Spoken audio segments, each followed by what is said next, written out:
Hello दोस्तों, आनंद लेखनी blog में रोज़ की तरह आपका हार्दिक स्वागत है। बड़ों को मेरा नमस्कार, छोटों को मेरा आशीर्वाद। आज आप लोगों के सामने में मानव जीवन में कभी कभी एक शब्द होता है, जैसे घमंड मानव जीवन के लिए एक दंड का स्वरूप हो जाता है। कभी कभी हम लोग अपने अस्तित्व को भूल जाते हैं, अपने कार्यों में व्यस्तता, या को अपने को आगे बढ़ाने के चक्कर में, या अधिक धन अर्जित करने के चक्कर में, या किसी कार्य में बहुत ज़्यादा अपने अपनी प्रतिभा को बढ़ाने के चक्कर में हमारे अंदर कहीं ना कहीं कुछ भावनाओं में कमी आ जाती है। समाज के प्रति कुछ हम लोगों में कमी आ जाती है। इसी परिप्रेक्ष्य में मैंने घमंड मानव जीवन के लिए, अगर हमको इस प्रकार की भाव कभी हमारे जीवन में आते हैं तो वह हमारे जीवन के लिए एक प्रकार का दंड का स्वरूप है। हम जानते हैं कि घमंड का मतलब होता है कि अहंकार या दर्प कहते हैं, इंग्लिश में इसको कहते हैं वेनिटी या प्राइड। ये घमंड एक शब्द है। देखो कोई भी इंसान अपने को ऐसा किसी भी चीज़ को का एहसास नहीं होने देता है, लेकिन कभी कभी इस प्रकार की भावना आ जाती है कि आदमी जो है सब कुछ भूल करके अपने अस्तित्व से थोड़ा इधर उधर हो जाता है। उससे बचने के लिए हमको क्या करना चाहिए दोस्तों? जैसे कि हम जानते हैं कि घमंड का मतलब होता है अहम भावना का यह एक इस प्रकार का उग्र रूप है जिसमें मानव बुद्धि, बल, सामर्थ्य को बहुत अधिक महत्व देने लग जाता है।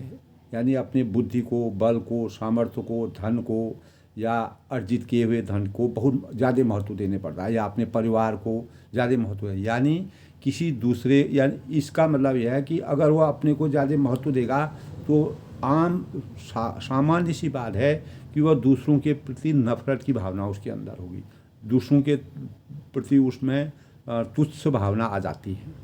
इस प्रकार की प्रवृत्तियाँ समाज में हमको दिखने में आती हैं। यह स्वयं को तो ये भावनाएं पता नहीं चलती हैं, लेकिन जब समाज के परिदृश्य को हम देखते हैं तो इस प्रकार की भावना मानव जीवन में परिलक्षित होती हैं, जो कि स्वयं को पता नहीं होती है और यह हमारे जीवन में आ जाती है। कभी कभी मानव अपने अस्तित्व को भूल जाता है। इसी परिप्रेक्ष्य में मैंने ये लिखा है कि हमको कैसे इससे बचना चाहिए। कभी इस प्रकार की चीज़ें आ जाती हैं तो इससे कभी हमें अपने को सुरक्षित रखना चाहिए। ये मानव जीवन की प्रवृत्ति है, क्योंकि हमारा जीवन उतार और चढ़ावों का परिवेश है। उतार चढ़ाव हमारे जीवन में आते हैं और जाते हैं। मानव जीवन में कभी कभी क्या होता है दोस्तों, मानव जीवन में भौतिक पदार्थों के अपार भंडार करने के परिणाम स्वरूप एक समय ऐसा आता है जब इंसान अपनी वास्तविक पहचान को भूलकर सांसारिक जीवन की सुख सुविधाओं के भवसागर में बुरी तरह डूबने की कगार पर पहुंच जाता है। यानी इस प्रकार वो आसक्त हो जाता है कि उसको सब कुछ भूल जाता है। कोई भी व्यक्ति अपने जीवन के किसी मोड़ में पहुंचकर धन लोलुपता की चपेट में आ जाता है।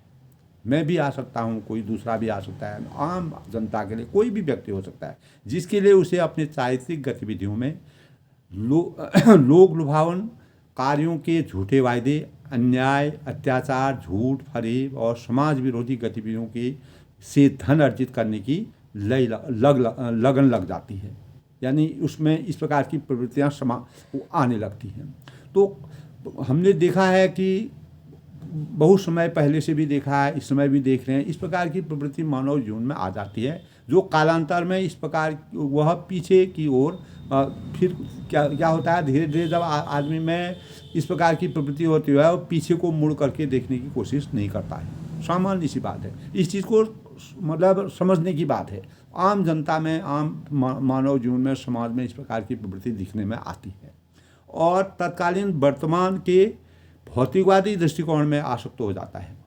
भौतिकवादिता में अगर आदमी जाएगा, अत्यंत आवश्यकताओं की प्रतिपूर्ति के चक्कर में जाएगा, भौतिक आवश्यकताओं की प्रतिपूर्ति करने में चला जाएगा, तो इंसान वास्तव में सब कुछ भूल जाता है। भौतिकता एक ऐसी चीज़ है जिसमें आदमी जो है हर चीज़ भूल जाता है। राष्ट्र में भी कितने राष्ट्र हैं जिसमें भौतिकवादिता है और मतलब विस्तारवाद है कि दूसरे देश को छीन करके हम अपना देश बनाए, वह भी एक घमंड में ही आता है। यानी विस्तारवादी रणनीति आ जाती है, अपने सामंजस्य को ऊंचा उठाने के लिए, अपने सब कुछ भूल करके अपने सामंजस्य को ऊपर उठाना और लोगों से दूरी बनाए रखना। इस प्रकार की प्रवृत्ति किसी राष्ट्र में भी आ सकती है, मानव में भी आ सकती है, हमारे समाज में किसी भी व्यक्ति में आ सकती है। इससे हमको बचने के प्रयास करने चाहिए। धीरे धीरे वह उस व्यक्ति में या उस मानव में यही प्रवृत्ति उसके स्वभाव में एक घमंड, जो मैंने आपको बताया, जिसका शाब्दिक अर्थ बताया कि जैसी मनोवृत्ति से ग्रसित होने लगता है।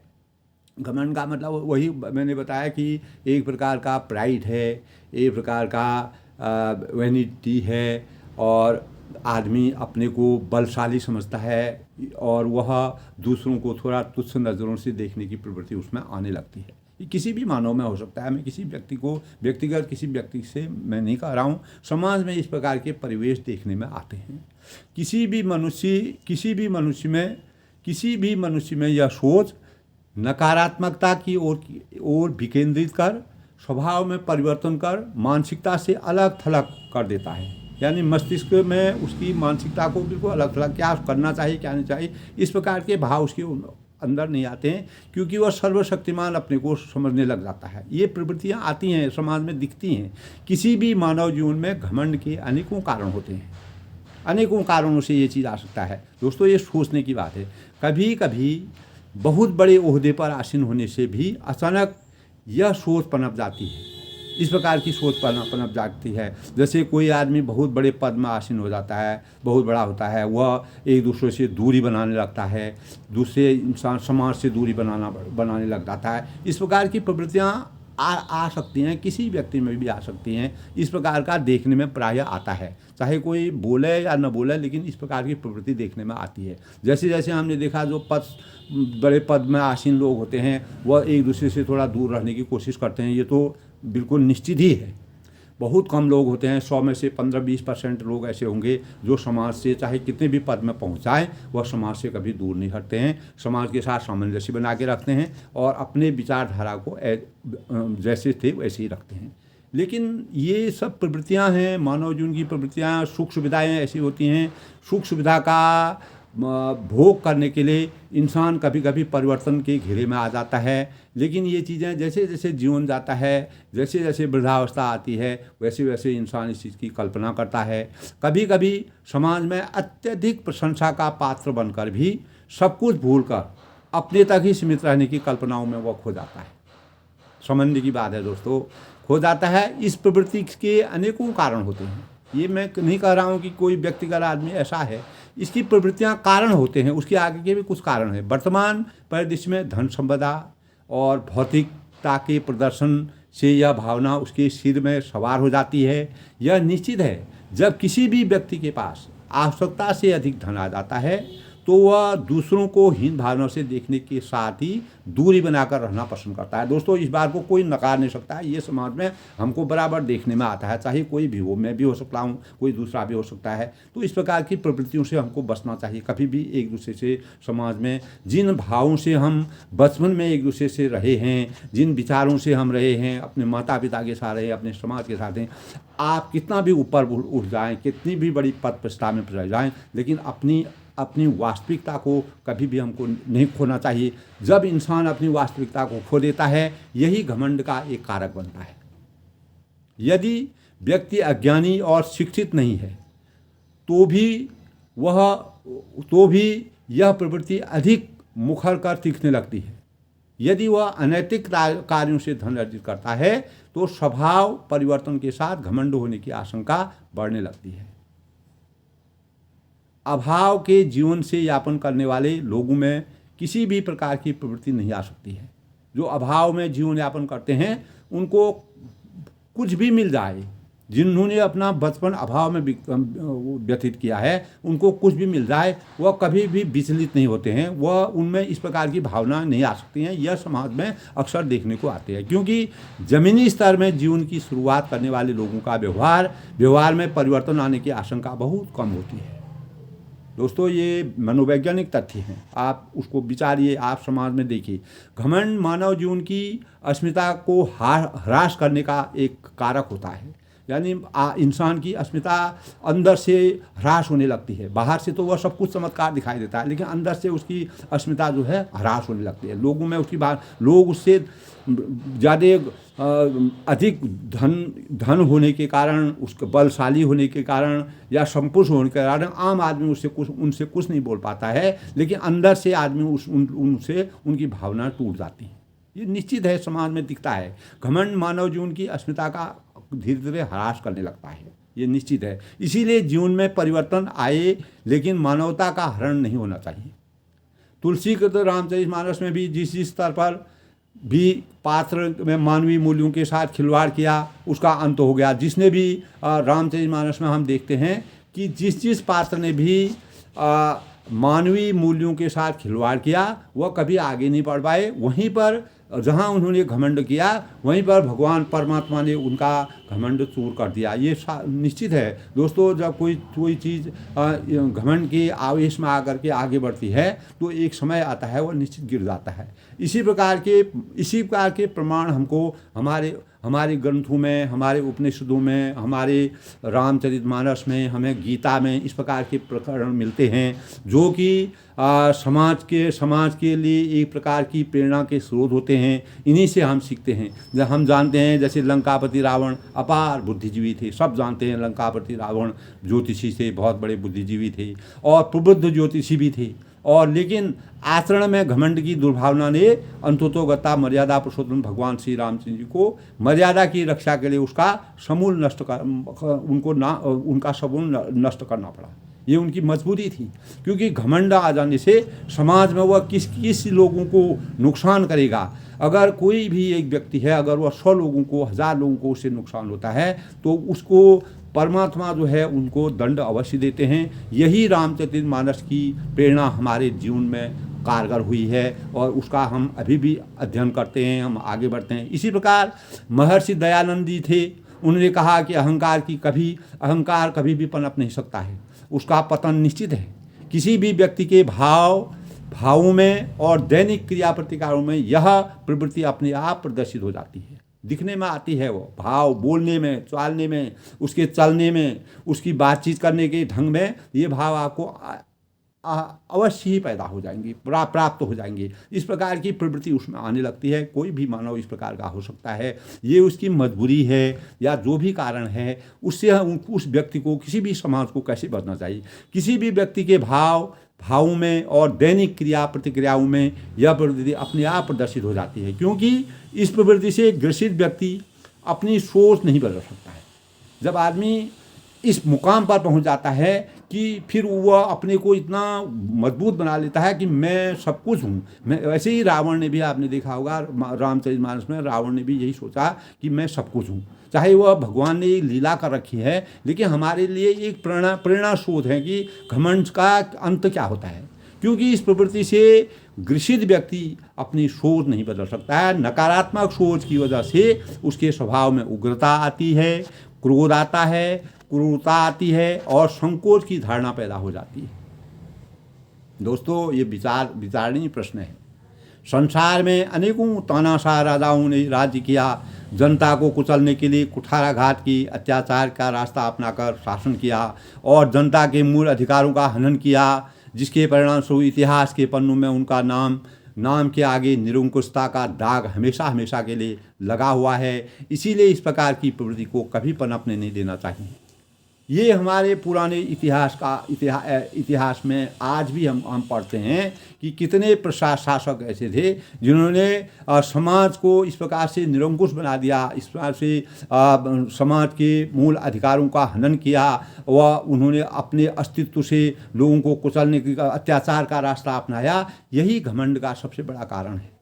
घमंड से इंसान वहाँ तक पहुँच जाता है कि वह दूसरों को तुच्छ समझने लगता है, दूसरों की अहमियत नहीं समझता है। कोई छोटा चीज़ हो, जहाँ कोई या बड़ा चीज़ हो, सबकी अपनी अपनी जगह बहुत ज़रूरी आवश्यकता होती है। जहाँ काम आवे सुई, कहा करे तलवार।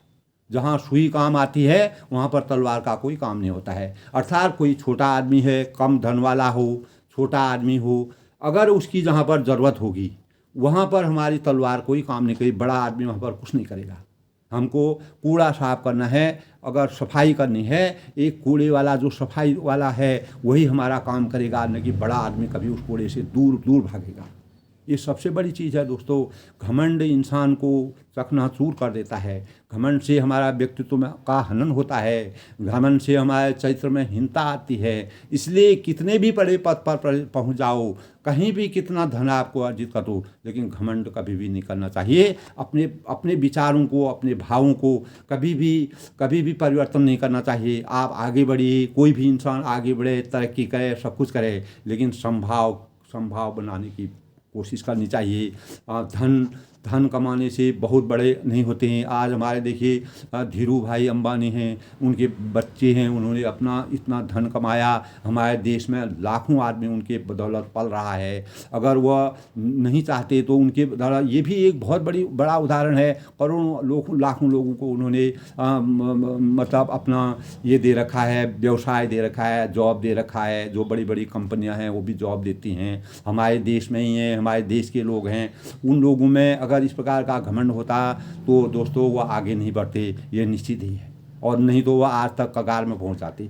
तो उन्होंने अपनी चीज़ को संभाव से रखा, अपने अस्तित्व को बढ़ाया। भले ही अपना आनंद ले रहे हों, अपना आनंद लें, सब कुछ करें, लेकिन आम चीज वास्तव में देखा जाए तो जनहित का कार्य तो वह किसी न किसी रूप में कर रहे हैं।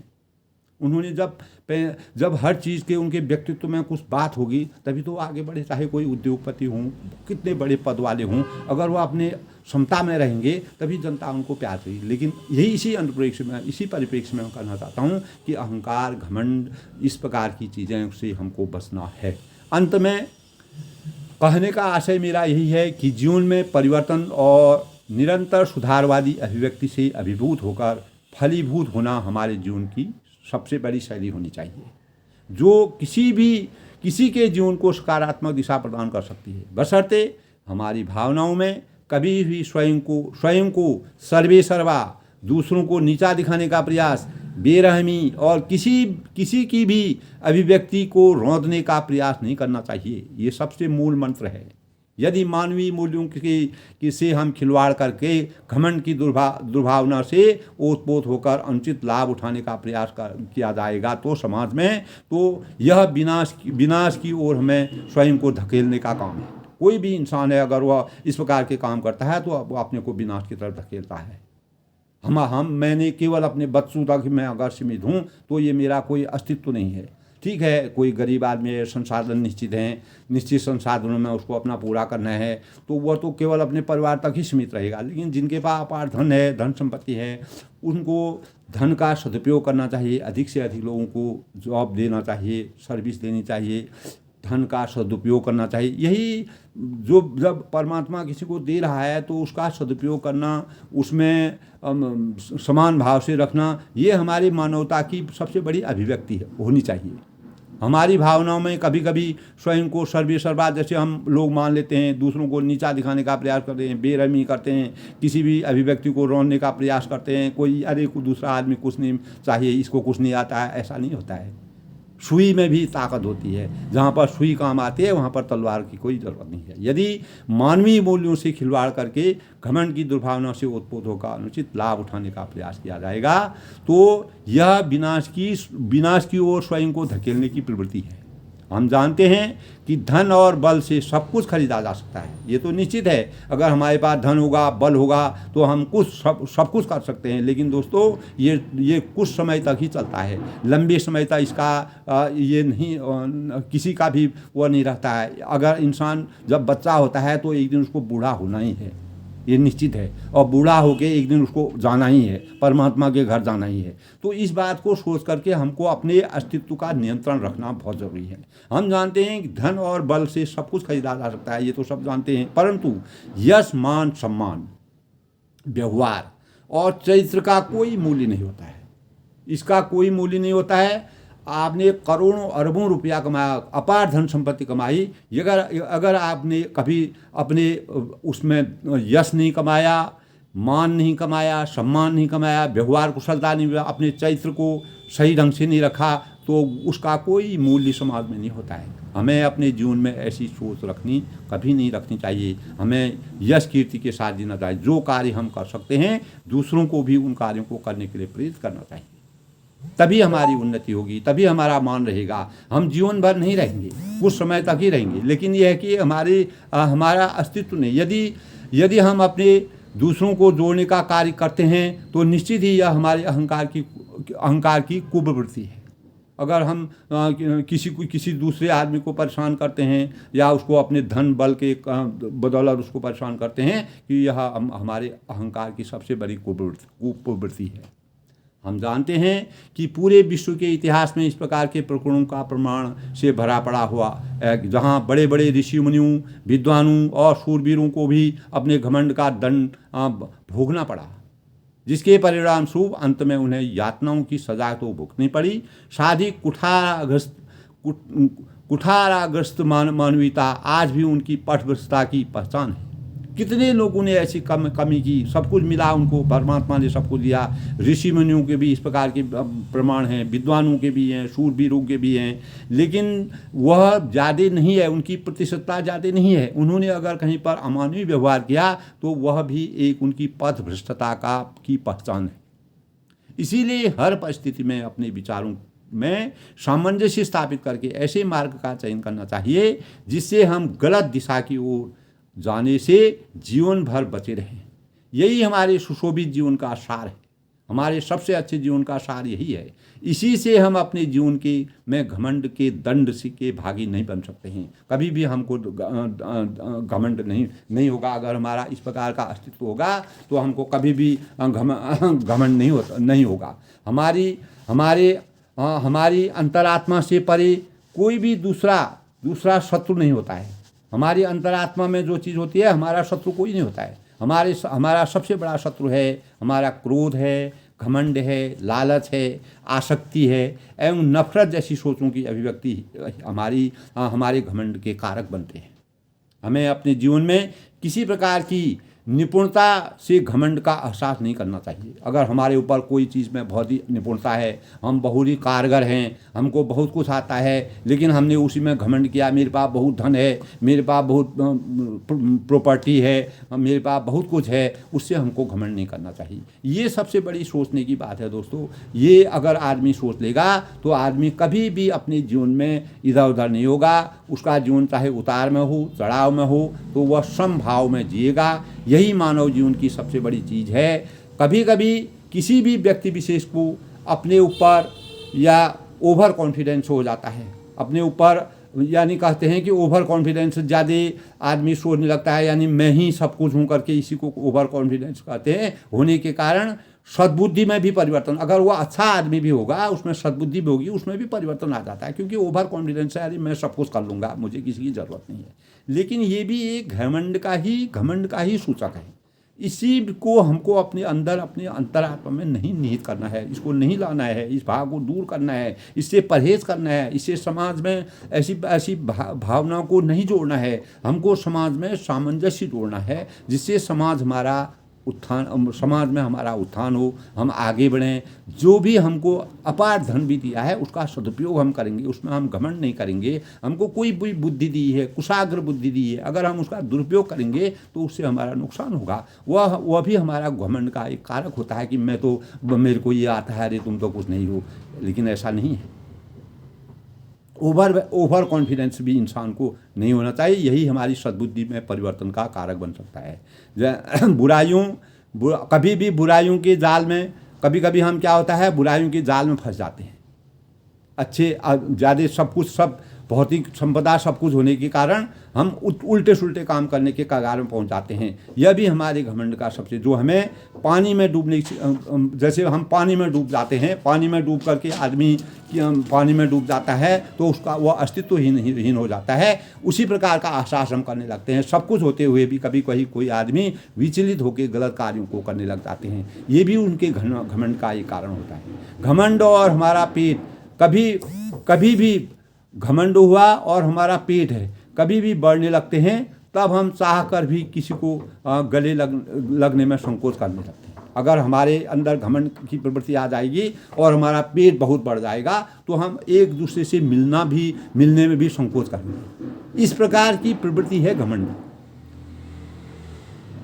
यह उसी प्रकार है जिस प्रकार नींबू होता है, नींबू के एक बूंद से हजारों लीटर जो दूध होता है वह फट जाता है, वह बर्बाद हो जाता है, उसकी कोई उपयोगिता नहीं रहती है। उसी प्रकार घमंड में भी ये होता है कि अपार धन होगा, अपार संपत्ति होगा, अपार बुद्धि होगी, अपार बुद्धि से कुशाग्र बुद्धि का विलक्षण प्रतिभा का होगा, लेकिन अगर उसके अंदर घमंड आता है तो वह भी जो है हमारे जीवन के लिए जैसे एक नींबू की बूंद हजारों लीटर दूध को बर्बाद कर देता है, उसी प्रकार हमारी जो धन संपत्ति है, जो हमारा विवेक है, जो वह भी हमारा घमंड के कारण वह भी बर्बाद हो जाता है। ये सोचने की बात है दोस्तों। उसी प्रकार मानव जीवन में घमंड और अहंकार हमारे मधुर संबंधों में भी दाग लगा देता है। अगर हमारे अच्छे संबंध होंगे, हमारी समाज में प्रतिष्ठा होगी, कभी अगर हमारे अंदर इस प्रकार की प्रवृत्ति आती है तो वह भी हमारे मधुर जो हमारे संबंध होते हैं, हमारे रिलेशनशिप होती है, हमारे दिल से मिलना जुलना होता है, उस पर भी जो है दाग लगा देता है, जो हमारे जीवन के लिए बहुत घातक है। वह हमारे ही नहीं, आने वाली पीढ़ी के लिए, जो हमारा परिवार है, जिस समाज से हम जुड़े हुए हैं, जिस राष्ट्र से हम जुड़े हुए हैं, वहाँ पर भी वह दाग लगाएगा। ये इस प्रकार की प्रक्रिया मानव जीवन में आती है और जाती है। इसी प्रवृत्ति को हमको आने से अपने जीवन में रोकना है। यहीं से हमारी स्वयं, परिवार, समाज की नज़रों में तब हम अवहेलना के पात्र बन जाते हैं। जीवन में मधुरमय बनाने के लिए, जीवन को अगर हमको मधुरमय बनाना है, रसमय बनाना है, तो नफरत की गांठ को जीवन में कभी भी पैदा नहीं होने देना चाहिए। और जहाँ नफरत की गांठ पैदा हो गई वहाँ हमारा जीवन अस्तित्वहीन हो जाएगा। यही हमारी नीतिगत प्रसंगों का सार है, जो हमारी नीतियाँ करती हैं। हमारे जो नीति निर्देशक तत्वों में जो भी चीज़ हमारी लिखी हुई हैं उसमें यही है कि हमें अपनी आचार संहिता को कभी भी नहीं छूना चाहिए। हमको अपने मर्यादा से पार नहीं जाना चाहिए। कितना भी अपार धन संपत्ति हो, कितना भी चीज़ें हमारे पास हो, कितनी अपार बुद्धि हो, विलक्षण क्षमता हो, कुछ भी हो, लेकिन हमको कभी भी घमंड अपने जीवन में नहीं आना चाहिए। हमारी नीतिगत प्रसंगों का, प्रकरणों का यही सार है। जीवन को रसीला बनाना मानवता का सबसे बड़ा सूचक होता है। अगर हमारा जीवन रसमय होगा, हमारा जीवन लोगों में कार्य करेगा, अगर हमने कोई कार्य करके अच्छी उपलब्धि प्राप्त की है, सब कुछ प्राप्त किया है, हमारे अंदर उसमें घमंड नहीं है, हम उसका सदुपयोग कर रहे हैं, अपने समाज के लिए सदुपयोग कर रहे हैं, अपने बच्चों के कर रहे हैं, अपने राष्ट्र के लिए कर रहे हैं, तो उसी से हमारा अस्तित्व बना रहेगा। दोस्तों, घमंड से हमें हमेशा दूर रहना चाहिए। कभी भी मानव विचलित होकर के इस प्रकार की प्रवृत्तियों में जो मैंने बताई हैं उन प्रवृत्तियों को ग्रहण कर लेता है, जिससे वह धीरे धीरे नीचे गिर जाता है, जो कि हमारे जीवन के लिए ठीक नहीं है। दोस्तों, मेरा कहने का तात्पर्य लास्ट में यही है, अंत में यही है कि सभी लोगों को, कोई भी इंसान कितना भी छोटा हो और कितना भी बड़े पद में आया हो, तो छोटे से छोटे इंसान को भी महत्व देना चाहिए। उसकी कार्य को, जो वह कर्म करता है, उसके कर्म की योग्यता को समझना चाहिए कि ये क्या काम कर रहा है। अगर यही काम मैं करूँगा तो मैं कैसे करूँगा, ये सबसे बड़ी चीज़ होती है। जहाँ पर, मेरा अंत में यही कहने का मतलब है, जहाँ पर सुई काम करेगी वहाँ पर तलवार कभी काम नहीं कर सकती है।